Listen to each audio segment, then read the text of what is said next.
CO-55 denial occurs when the insurance company considers a treatment experimental or not part of standard medical practice based on their internal policy.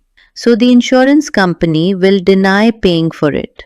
This can happen if the treatment does not have strong clinical proof. It may not be covered under the payer's policy. The treatment may be used off-label or in an unapproved way. Prior authorization may be required but was not taken. Even coding mismatches or weak justification can contribute.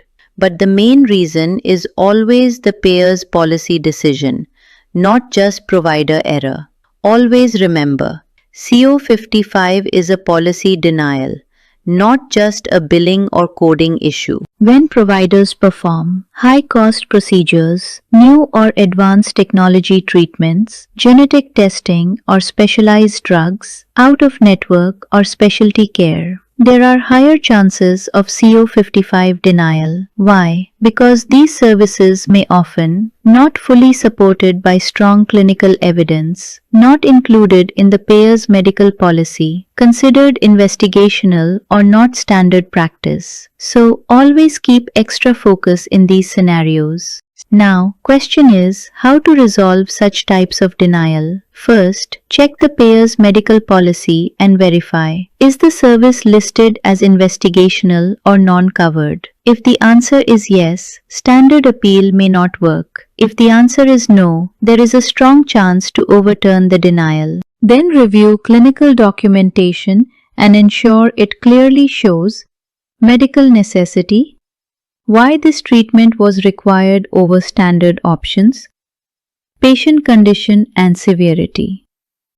Once you review clinical documentation, validate coding accuracy. Check the CPT and diagnosis code combination. If there is any mismatch, correct it and resubmit. You should also check prior authorization.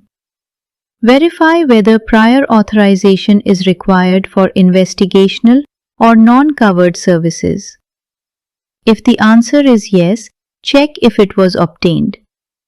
If it was not obtained or missed, submit retro authorization if allowed, or escalate with proper justification. If investigational services are covered under the insurance plan, then gather supporting evidence like clinical notes, lab reports, treatment guidelines. Then file an appeal and clearly state that the treatment is medically necessary and supported by clinical evidence.